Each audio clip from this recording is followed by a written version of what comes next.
Ano po? Marunong kayong ano? Marunong lang po akong magbasa. Pangalawa, ako rin po marunong magbasa eh. Pare-pareho tayo. Opo. Pangalawa, kayo po ba'y tagapagsalita ng China? Hindi po. Hindi pa. Hindi ho kayo tagapagsalita ng China.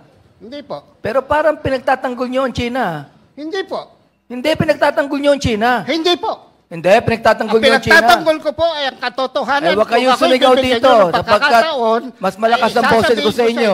Point of order, Mr. Chair. Order. Ang pananaw ko po dito ay hindi napipinto sa pro-China o pro-US. Dahil kami po sa Asian Century PH. With all due respects to the Congresswoman from Bataan, ang aming pong panuntunan, kumukuha kami ng mga aligasyon, pina-fact check namin. At kung may diversion, nagbibigay kami ng sarili naming opinion. Yan po ang proseso na aming sinusundan. Sa pagtatayo po ng mga installation ng China dyan, yan po ay batay sa kanilang pananaw. Maaring mali yan sa ating pananaw, pero sa kanilang pananaw, tama sila. Sige po. Sa inyong pananaw, sino ho may-ari ng West Philippine Sea? Yung tinayuan nila ng installation, Mr. Paglinawan. Unang-una po, kailangan bumalik tayo sa basic definition of terms. Nagbanggit po kayo ng West Philippine Sea. Excuse me po, sir. Yun na lang po, para hindi po humaba. Doon na lang po sa area where the Philippines claims ownership on those islands na tinayuan po ng China, ng kanilang mga installations. Ano hong pananaw nyo doon? Tayo po ba may-ari noon o sila? Wala po tinatayo ang China sa mga sa mga lugar na ating inokupa. Doon ho sa Scarborough Shoal, wala ho ba silang tinayo doon? Unang-una po, mismo sa testimonya ni Mr. Tariela, ang may effective control po ng Scarborough Shoal, at ito ang video, ay ang China. Pwede ho bang makahingi niyan, sir? Okay. Pwede pong i-play ito. Sa aspeto po ng international law, ang pinakamataas na antas ng pagpapatupad ng batas ay ang customary law. Yan po ay pinagtitibay ng actual occupation, sustained administrative control, and defense if necessary. Magbibigay po ako ng ehemplo. Noong pong 2012, dito po sa, with all due respects, dito po sa inyong privileged speech, sinight ninyo that the occupation of Scarborough Shoal in 2012 marked a significant turning point, with China asserting historic rights as their justification.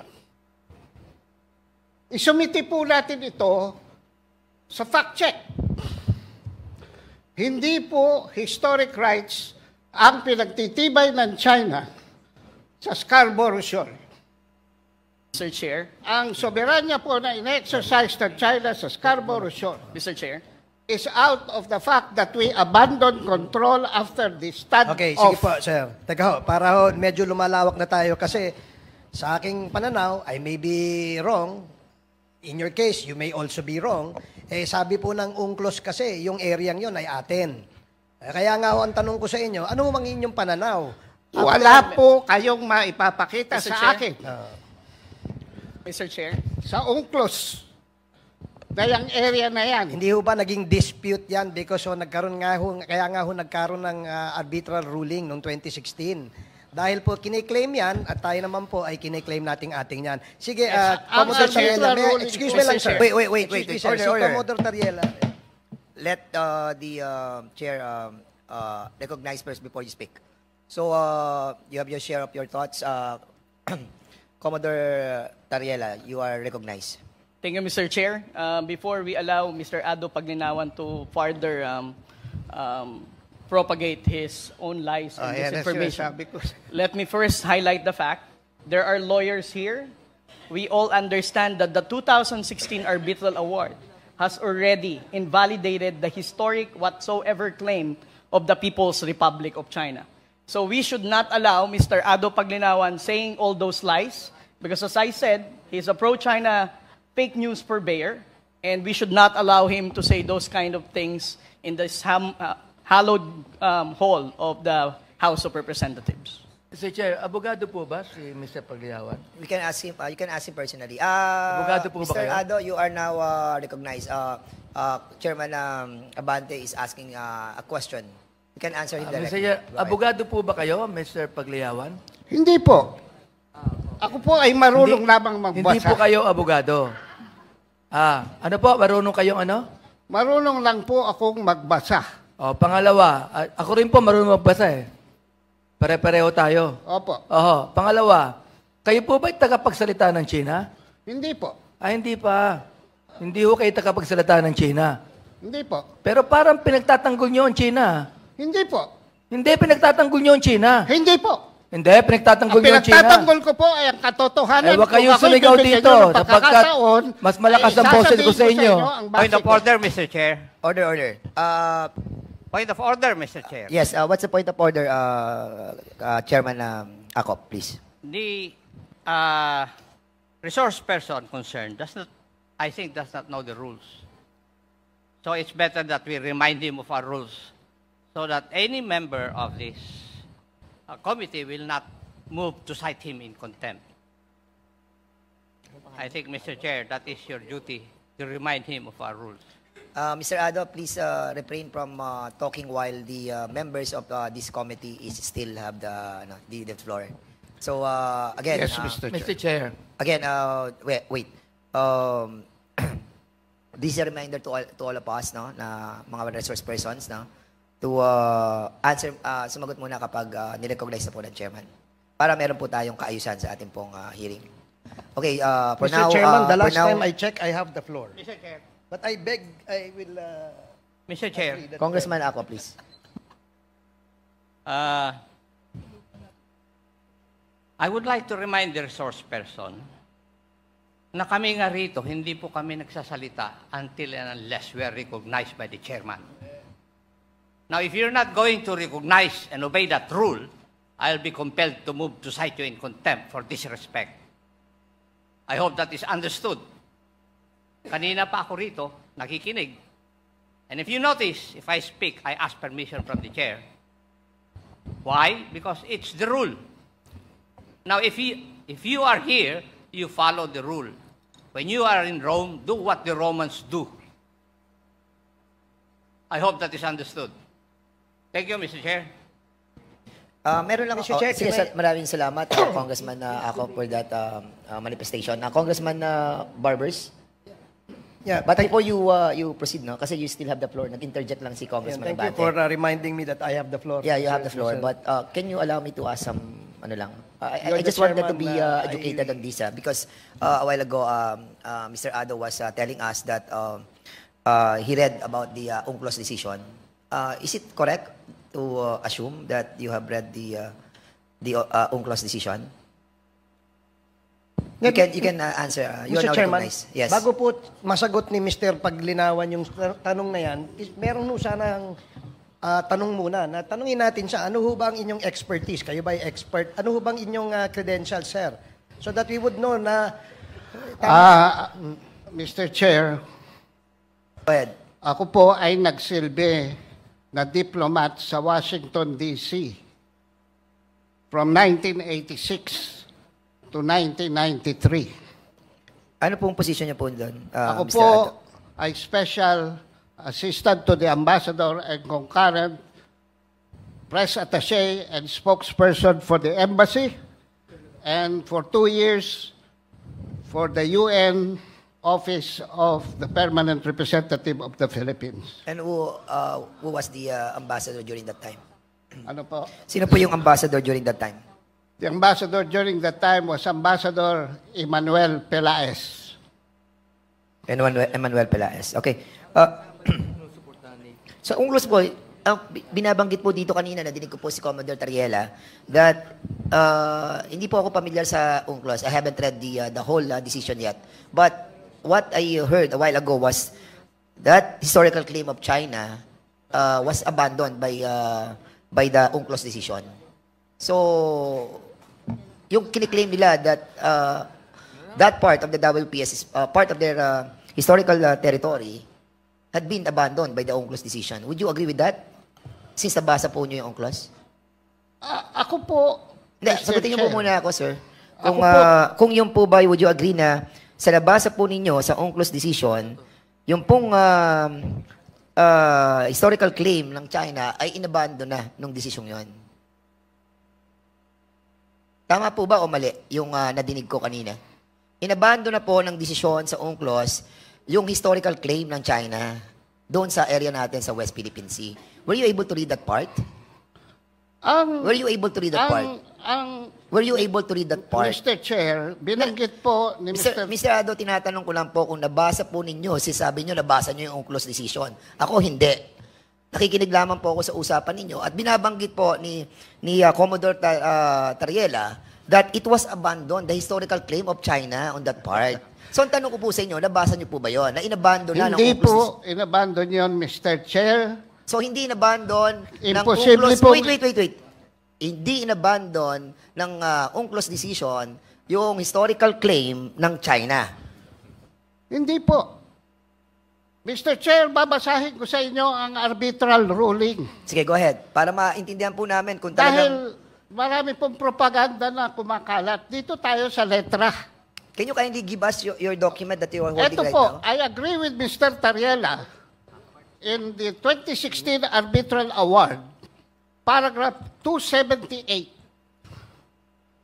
Diniklara po ng Arbitral Award na yung 9-dash line ay walang legal basis. So, Tinatanggap ko po yan. so abandon yan. Opo. Inabandon na yung historical right ng China doon sa 9-dash line. Hindi, nag-create sila. Unang-una po, Mr. Chair, if I may, hindi po naging posisyon ng China sa arbitral ruling yan dahil ang China ay hindi nag-participate sa arbitral tribunal, sa arbitration. Ang nagsumiti po niyan ay ang panel ng Pilipinas. The claims of China in the South China Sea Mr. are Chair. based on historic titles, based on historic Mr. Chair. rights, based on history. Mr. Chair. Okay. Mr. Chair. Mr. Chair. Okay, ang tinatanong ko po kanina, kung doon po sa desisyon ng UNCLOS, even without the participation of China on that ruling or on that proceeding, ay inabando na ng desisyon yung historical claim ng China doon sa ating pong parte ng West Philippine Sea. Yung po yung tinatanong ko eh. Hindi po naman UNCLOS ang nagdesisyon, Mr. Chair. Mr. Chair. Arbitral ruling. Yung arbitral ruling. Opo. So, yun din po yun eh. It's all Mr. the same. Mr. Chairman, if I may, I don't think he's the right person to speak about the UNCLOS decision. In fact, he's getting confused as to what is the arbitral ruling and what is the UNCLOS. Alam mo, Mr. Chair, may I ask, Mr. Paglinawan, you mentioned kanina you're a diplomat, tama? Opo.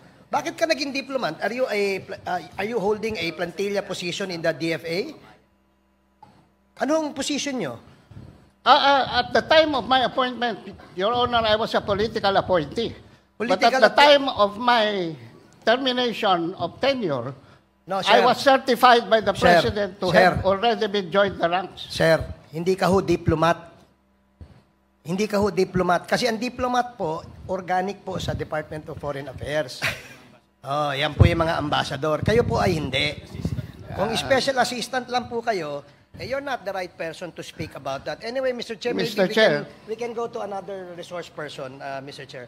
Meron po kasing information dito eh. You were one of the delegates to the you were part of the delegation to China in 2015, engaging in various Chinese think tanks. Ano ito? Nagpunta po ako sa China, 2015. Tama po yan. At saka noong 2019, para hindi na kayo mahirapan sa Google. Thank you, Mr. Chairman. That explains why he has that kind of a mentality. Salamat po, Mr. Paglinawan. Mr. Okay Chair, na po. Tapos na po kayo. Mr. Chair, meron na ako isang tanong. Okay. Kayo po ba ay pro-China? Wait. Pro-China ho ba kayo? Dali lang. Hindi, gusto kong sagutin niya eh. Kayo po ba ay pro-China? Hindi po ako pro-China, hindi ako po pro-US. Ako po ay pro-truth. Kung papayagan niyo akong basahin ng arbitral ruling, Mr. Chairman, kayo ay maniniwanagan makapili. kayo. Makapili ho kayo, makapili. Okay, so we will be proceeding to the to the next medyo confusing na po yung binabanggit. Mr. Chair, can I just I'm not recognizing you as of this moment. So please stop interpreting At yun mga kababayan, ang mainit na tagpo kanina doon sa House of Representatives, no? Itong hearing or muling hearing ng Tri-Committee about nga dito sa mga fake news peddlers, mga kababayan, no? So, inimbitahan nga nila dito si Kaado Paglinawan or Maestro Ado Paglinawan kasama ang iba pang mga vloggers, mga kababayan, no? Na nauna na pong nandoon. Kagaya po nila Attorney Trexie, yung mga DDS vloggers, kasama rin po doon, mga kababayan. At medyo nagkainitan nga po itong si Congressman Abante at itong si Maestro Ado Paglinawan sa usapin dito, mga kababayan, no, sa West Philippine Sea. At hindi lang po si Kong Abante ang medyo mainit ang ulo, pati rin po itong si Congressman Acop at sila Congressman Barbers at itong si Congressman Dan Fernandez, mga kababayan, ang dito, no, tanong kay Maestro Ado Paglinawan at kino nga po siya dito direkta, mga kababayan, ni Kong Abante kung siya talaga ay pro-China or tagapagsalita ng China. Ayan, so sinabi naman ni Maestro Ado Paglinawan na siya hindi pro-China at hindi rin pro-Amerikano, no? Pro-truth lang daw po siya, mga kababayan. At nga po itong opisyal ng Coast Guard, mga kababayan, no, na si Commodore J. Tristan Tariela ay sinabing hindi dapat i-allow ng Congress na magsalita daw itong si Maestro Paglinawan, mga kababayan, dahil ito'y pro-China daw, mga kababayan. At yun nga, sinabi naman ni Maestro Paglinawan na hindi siya pro-China at hindi rin siya pro-Amerikano. At matandaan natin, mga kababayan, na itong sila Maestro Kaado Paglinawan, kasama na rin po sila Kamentong, no, yung si Kamentong Laurel Chu ay very vocal, mga kababayan, no, patungkol dito sa paglagay nga po ng mga military bases ng Amerika dito sa ating bansa. Ay kanila pong tinutulan, no, at gusto nilang walang military bases dito ang mga Amerikano dahil ayaw daw po nilang madamay ang bansang Pilipinas sa proxy war or sa gulo na hindi naman natin kasalanan. Ang kanyang pinatungkulan dito, mga kababayan, itong hindi pa kaintindihan ng Amerika at China, mga kababayan, at pati na rin itong tensyon ng China at Taiwan. At sabi nila ay ayaw nilang madamay ang bansang Pilipinas at wala na tayong pakialam dun sa kanilang away o sa kanilang dispute o hindi pagkakaintindihan. So ano pong opinion, mga kababayan, dito po sa patuloy pa rin hearing ng TRICOM, mga kababayan, dito sa House of Representatives? Please comment down below. Maraming salamat. God bless po sa ating lahat.